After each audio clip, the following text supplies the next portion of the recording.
Welcome to Career Tools. This is Sarah. And I'm Mark. Today's podcast, Time Priority Management, Part 2 of 2. This cast answers these questions. How do I manage my time? How do I make myself more efficient? How can I manage my calendar? If you want answers to these questions and more, keep listening. Need to hire the right person and fast? The interview creation tool helps you build customized, effective interview questions in minutes based on the role that you're hiring for. Designed with proven management principles, it saves you time and ensures consistency in your hiring process. Available exclusively with our Manager Tools and Executive Tools licenses. Learn more today at manager-tools.com/interview creation tool. All right, Mark, we are going to do a time analysis. If you don't keep a calendar or you don't have a schedule, it's going to be really, really hard for us to give you guidance to help you through the rest of this cast. If they don't keep a calendar, they don't need to listen to this. Yeah, exactly. Some of us don't. We have jobs that don't have calendars. I mean, you might work on a job site. You might do construction. You could do anything. But if you don't have a calendar that's ruling your life, it's going to be really hard to do the analysis that is required for this priority management. Now, having a reporting or measuring tool like a calendar for the most precious resource you have is necessary for a business professional. And we're assuming most of the people listening to this are business professionals. Like, it's having not a calendar, your most precious resource being time, is like a surgeon not tracking patient success or a company not billing its customers. If you work in a business environment and you do not keep a calendar, you can't call yourself a professional. Yeah. In that respect, you really can't. Now, some people say, well, Mark, I'm an individual contributor. I don't go to a lot of meetings. That then essentially gives the lie to the issue of calendars are where meetings are captured. And that's the way the vast majority of people use their calendars. And they're secretly hoping that big meeting on Thursday afternoon gets canceled because then they'll have 4 hours of uninterrupted time to get through all their stuff they want to do. But in fact, your calendar is not where you put meetings alone. Yes, meetings go there because you can't be in two places at once, even though some crazy executives I work with over the years, they say, Mark, I'm so busy. I'm triple booked.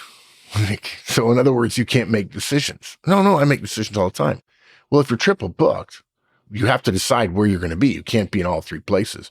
Well, one of the reasons I do it is to show my people how busy I am. I'm like, okay. So now your calendar is a marketing device. Yeah, great. So what we recommend is printing out the last 3 weeks of your calendar in day view mode. Okay, not monthly mode, not weekly mode. When I coach executives, I always ask them to send me 20 to 30 work days, not weekends, 20 to 30 work days, sometimes 60, in fact, of day-to-day calendar and printed in portrait mode, not landscape. So taller than wide, it's more tall than wide, and 1 day on the calendar. So you can see the entire day from 8 to 5, 7 to 3:30, whatever your day is. You need to be able to see everything and read everything. If you put it in a week, things are going to get cut off. Things are going to be too small. You won't be able to actually infer from what was 2 weeks ago what you were actually doing. Yeah. So again, folks, you got it printed off, day view. And then once you have that, do your best to capture your start and stop time at work. Like when you came in and when you left or when you stopped working, if you work at home. And if you spend an hour at night, every night working, you want to include that in the analysis as well, right? If you're doing your email or a report while you're watching TV with your family, capture those hours in there as well.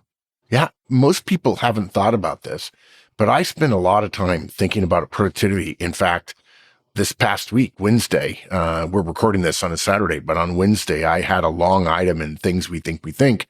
If you're a licensee, you get my weekly email, Things We Think. If you don't get it and you're a licensee, please write to us and we'll make sure you do get it. And I had a long topic in there about productivity, about how important productivity is to the world. I would argue that gross domestic product, which 99% of the world doesn't understand, may be the most important metric in the world. I'll never forget about 5 years ago when the president of France, who is obviously a very smart, very successful person, the president of France suggested, in part because France's productivity is notably lower than the other G7 or G20 countries that major economies are compared to, suggested that gross domestic product, in other words, a measure of how productive your people are, which is the single best predictor of profitability for a for-profit organization, suggested that gross domestic product was old and outdated, and we should do gross domestic happiness. And I was tempted to write him a note, having worked in France for the government before, but never having known Mr. Macron, and I'm sure he never would have seen my note, saying, actually, I think you'll find if people are productive, they'll end up being happy.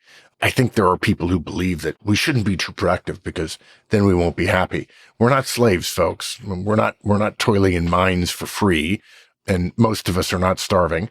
So productivity is really important. I talked about productivity, and I got probably 25 notes about productivity, about focusing. And one of the things that came out of this, which I think people were surprised by, but I've been living this for the last 5 years since the pandemic and the response to the pandemic and people not being able to go to work, is this working from home versus working in the office. In the office, you have office hours. People have to be there at a certain time. Of course, there are exceptions for kids being dropped off and a soccer practice and those kind of things. That's a reason. Those are all reasonable things that happen in a diverse workplace. That's a good thing. But what happened was there was no longer a time to get to work. You didn't have to be at the office at 8:00.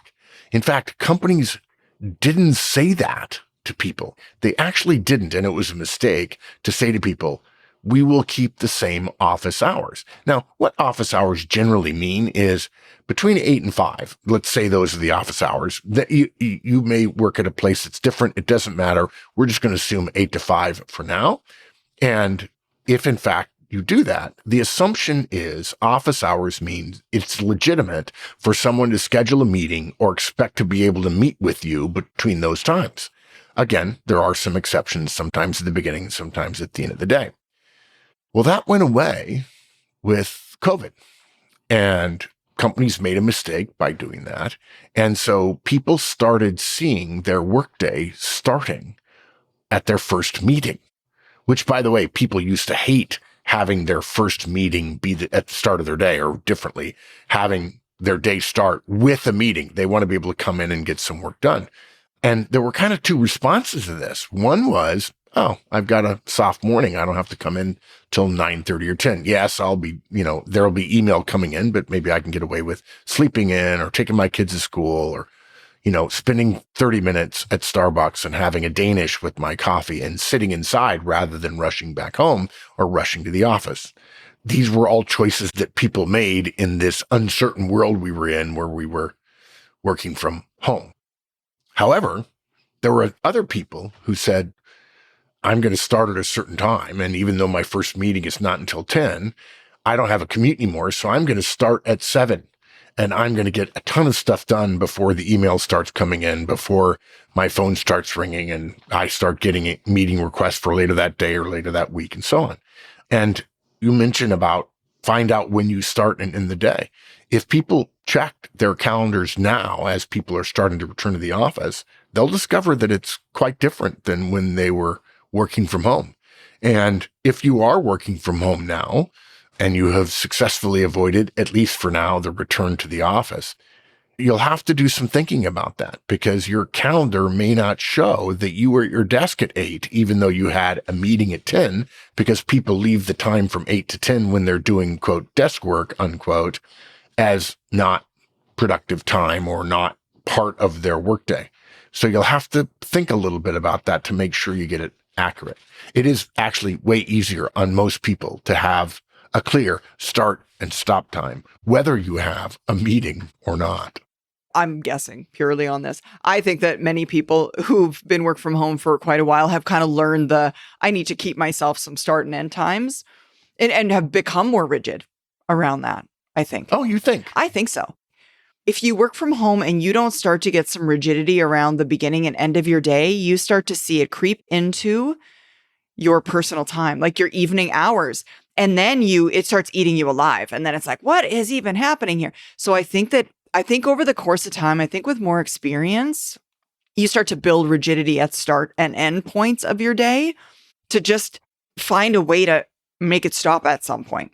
Yeah, make it stop. Make it stop. Yeah. And all you're going to do with these printed out days is to review each day from come in to go home. So I already said we're going to capture that in 15-minute increments and write down what it is you were doing.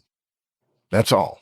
Exactly. And folks, hopefully you can see the direction that we're going with this. What we're trying to do is find out what you actually did over the past 3 weeks and see how, if at all, it relates to that one pager that has your 5 key priorities in it. Remember in step 2, we wrote those 5 key priorities. Now we're trying to figure out, okay, does what I did over the course of the last 3 weeks support those 5 key priorities? Yes or no? By the way, long-term manager tools listeners who have followed a lot of our guidance probably said, I am so glad I put email on my calendar 3 times a day, because our next point is, if you look at your calendar and there's nothing scheduled, unless you'll swear to what you were doing, and that's possible, but unlikely, because be careful about your memory from 3 weeks ago. If there's nothing on your calendar, write nothing. So many people do email throughout the day and they say, well, email, if to fill up the dead spaces. We're telling you, no, don't do that, because email is not a priority. You just write nothing. And you're going to discover, unfortunately, that the problem is not time. The problem is what you do with your time. Speaking of which, I want to give a shout out to an important book here. If you want to know how much time you actually have, you should read the book 168 Hours.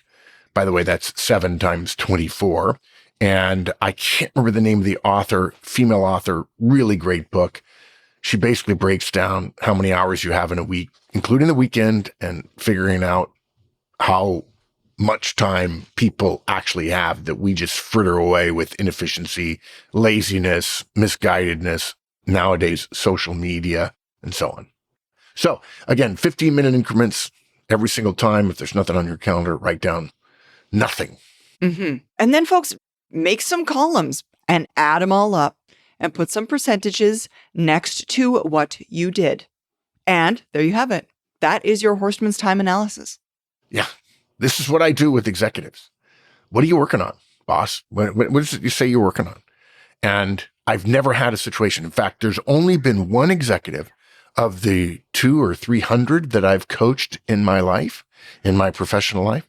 Only one, when I asked, it was him, I asked him, what are your priorities? And then I ask that, and then I say, send me your calendar. And they often print it in landscape mode. And I have to say, no, I want day to day for a couple of months. And only one in my entire history with hundreds of executives was there a clear conclusion that his priorities were in fact shown on his calendar. One. The vast majority were not close, and some of them were just wildly, bizarrely different. And I have to tell you, I think what a lot of professionals do, managers, executives, individual contributors, is they know in the back of their mind what their priorities are, what they're going to be measured on, the key things should be working on. And they get pulled in 1,000 different directions. And they justify it because, well, I was pulled and I did this and I did that, and they don't think they can say no. And that gradually adds up to a lot of fear when they get a performance review. Like, heaven forbid my boss actually evaluate me on what I'm pretty sure my priorities are, because when I look at my time, it gets frittered away with emails and meetings I don't need to be in, and chasing down rabbit holes and so on. Too busy to travel for training? No problem. We've got you covered. The Virtual Effective Manager Conference brings world-class management skills directly to you. Accessible, practical, and designed to fit in your schedule. Sign up today at manager-tools.com/training. Okay, next thing we're going to do is a Drucker analysis. And of course, if there's a Horstman analysis and a Drucker analysis, the Drucker analysis is better. And this is simply capturing everything you do. This comes directly out of one of Peter Drucker's books. Capture everything you do in 10-minute increments. But this is an actually live one. It's not reviewing your calendar for the last 3 weeks. He typically uses this for executives where they have an assistant and you can have them help. And the other way you can do it is you can use a timer, you can use a stopwatch. There are actually apps you can get for your phone that every 10 minutes will ring as part of a time analysis, and you keep a log. And for how long? Or just an undetermined amount of time?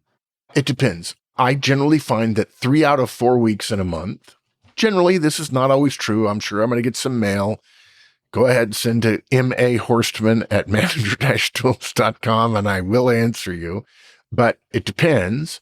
But typically 3 out of 4 weeks in every person's month are relatively standard, within one standard deviation of what the norm might be if we could magically pile up all the data and analyze it. 1 week is unusual. So I wouldn't recommend doing it that week. When I first got an admin, probably 30 years ago, I did it for 3 weeks. Okay, yep. Now, in my case, my job was really easy. We were supposed to grow the business and I owned the company, and my only job my first job was to get business, to get people to sign contracts, to have my management consulting firm do work for them. Obviously, then I had to do the work along with my team, but it was fairly straightforward for me. And I'll admit it, guys, it's been fairly straightforward ever since. I've had very clear knowledge of what the 2 or 3 most important things I do are. And there have been times in this company at Manager Tools and my previous company, Horstman and Company, where people got angry with me that I wouldn't do other stuff. And I said, no, I do some things that only I can do, and I cannot do everything, and I'm not going to try. Mainly because I was coaching executives and asking them to be effective, and I'm not going to be ineffective or inefficient. I'm not going to tell you, don't do what I do. That's why we talk all the time in the last 20 years at Manager Tools. We eat our own dog food. We do one-on-ones. We do feedback. We do coaching. We do delegation. We run our meetings a certain way. All the basic stuff. We do it here because I think without that, I have no credibility as trying to influence somebody. Absolutely. And folks, when it comes to the Drucker analysis, the live time analysis we're talking about now, you don't need to necessarily do it if you did the previous Horstman's time analysis. This isn't really necessary. But going back to what we said about your memory from 3 weeks ago being less than ideal, this will be a real-time analysis, which does tend to be more accurate than going back and looking at your calendar, especially if you don't delete things from your calendar that you didn't actually do. I know a lot of people don't necessarily go back. I know I do because I like to have a record of what I truly did. But yeah, if you're not really good at going back and cleaning up your days to match what actually happened, then your Horstman's time analysis might not be great. Yeah. It's easier. Yeah. But it's not as good. Yeah. And then our key recommendation here is to put your number one priority on your calendar, to have time set aside on your calendar. And if it's not a meeting, you can move it around to make sure that you accomplish your number one priority. After all the diagnostics we've just been through, this is the prescriptive step. This is the thing you need to do to actually change your experience with time and priorities. Exactly. Now that you know what you've been doing and how off or on it is with your key priorities, we're recommending essentially that you schedule consciously your primary responsibility or your key priorities. We're not talking about the hottest task or the coolest project or that thing that you really, really like working on. We're talking strategic responsibility or your key priority. Yeah. And here's the thing, guys. All you need to do is put on your calendar key priority. 30 minutes, 60 minutes, nothing more than 90 minutes. Okay. Don't try to block out the morning. That's a waste of time because it'll get eaten alive, as it always is in organizations, by urgent stuff rather than important stuff. And it doesn't matter that you don't know what you're going to do in each of those scheduled blocks you give yourself. We're simply asking you to step out of the cesspool of the unmanaged time and priorities that you have been living in and saying, nope, I'm going to get up on the shore, get out of the muck and say, for this 30 or 60 or 90 minutes, I'm going to work on my key priority. Now, I know what you're thinking. Oh, my key priorities got a lot of long-term stuff and so on. Yeah. Yeah. And that's why the book From Zero to One by Peter Thiel is so good, because it talks about how important it is to get started. In today's world, it's 2025 now. If you're wondering about how to tackle your key priority, which is big and sort of requires a lot of planning and so on, ask AI for help. Yeah. Give me a first draft, would you please, Yeah. ChatGPT? The chief executive, who's a client of mine, recently had a situation where he had to put together a fundamental new bit of guidance for all of his operating vice presidents, all the companies he runs and owns a construction company. He's private equity funded. His name's Wally Budgell. And I kind of chastised him for not using AI more. So he tried it. He was coming up with a way for all of his vice presidents, because of a reorganization. They had previously been organized by company, and now they're going to be organized by industry. And everything was moving around. And he said, I want a new briefing from you next month. And he needed to give him some guidance. Now, what it would have taken probably is 2 hours, uninterrupted time, late in the day, to get some draft together and then meet with his chief people officer, Melinda Kerrigan, and his chief financial officer, who at the time was Dan Christensen, and say, okay, does this work? Does this seem right? Have we covered everything? Are we on the right track here? And he said it was going to take a week to get the letter out, because it's 2 hours of his time plus scheduling time with them, and they're very busy people and so on. So he decided he'd try with AI. He used Microsoft Copilot. He put in some information about how previously people briefed, I think, and asked it a series of questions. It took him 5 minutes. He created the draft of the letter, and he didn't have to have the meeting. He showed it to the other two, to Dan and Melinda. They said, yep, this is great. It's exactly what we need. And he sent it out. Saved him hours, saved the organization a week. His vice presidents learned a week earlier. They have a week more to prepare, which the kind of briefing we're talking about, 10, 12 pages, something like that, an extra week is really, really good. In fact, I don't know if I've said this in a podcast yet. We mentioned this in Things We Think a couple of years ago. Again, licensees get that. You should be a licensee if you want to get Things We Think. We've been doing it for 18 years now. And I think it's probably one of the most beloved parts of the Manager Tools community. And we happened to put in there Wally's experience with this. And we said, and if you'd like a copy of it, I asked Wally to edit it to remove any details that he didn't want shared. If you want a copy, go ahead and ask. It's the single most requested item ever responded to in the history of Things We Think. I have sent that out to 240 people. Wow. In the last 3 weeks. Yeah. And apparently, according to some comments I've gotten, Sarah, people are sharing it with other people. So Wally, we tip our hat to you. But our point with that is, if you're wondering how to get started, if you're avoiding, by the way, I'm just going to say this. I love the phrase, the magic you are seeking is in the work you are avoiding. Oh, I thought you were going to say eat the frog. No, well, eat the frog is good. But you know what? People say, yeah, eat the frog, but I don't know how to begin. I don't know what to do and so on. Well, ask AI for some help. And, have a 15-minute conversation with AI and get started. And what I have found is, as you start working on something, you're going to change it 6 or 7 times. And where you started is not that important. You just need to get off the dime and start doing something, throw down a draft that probably is crap, but doesn't matter, because now you have something that you can work with and realize, okay, that's going to have to change, that's going to have to change, and so on. That's how it happens. That's how companies get bigger. Somebody says, I think we should do this. And then they get together with some of the people. No, we need to change that, change that, change that. The original idea probably got buried somewhere, but the outcome, because somebody took the time to say, I think this is important. Shouldn't we talk about it?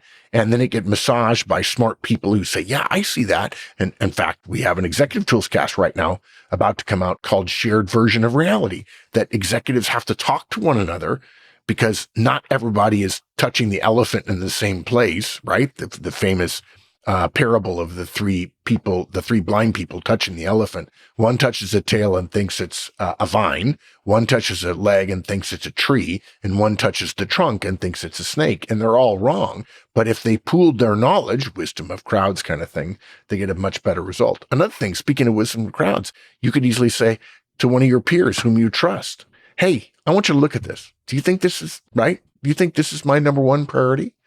And then start putting that time on your calendar and sit down and figure it out. And if you need further help going further than that, like, I really don't know what to do, Sarah, email us. We'll spend 15 minutes on the phone with you. We'll be happy to do it. There's no charge for that. Or write us. For me, it's mahorseman@manager.com and say, Mark, here's what I'm struggling with. I can't seem to get from 0 to 1 in this particular situation. Can you make any recommendations? And it's very possible, by the way, we'll say use AI, but if it's a problem we've faced before, we'll tell you, oh, we already have a template for that. You just haven't listened to this podcast, for instance. Yeah, exactly. And folks, when you're scheduling this important time on your calendar, don't schedule more than 90 minutes at a time. I don't know if you said that specifically, Mark, but you kind of referred to it a little bit. Yeah, it won't be efficient, and people are going to start questioning the value of that time. Like, what are you doing on that morning? It's just shorter, smaller chunks tend to be better. 60, 90 minutes. Exactly. That's all it takes, really, folks. Now, you might think, wow, I kind of hope they would tell me exactly what to do. I tried that years ago, and the fundamental problem with that is everybody's calendars are as diverse as the people that you sample.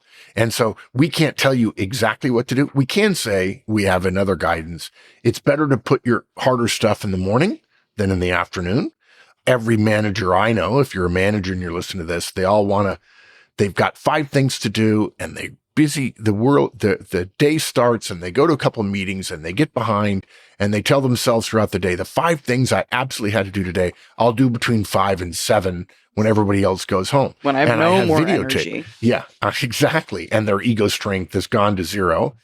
And I have videotape of managers, security videotape of managers sitting at their desk, just basically moving paper around because they don't have the mental strength or the physical strength to go through that hard work. So put that time on your calendar in the morning.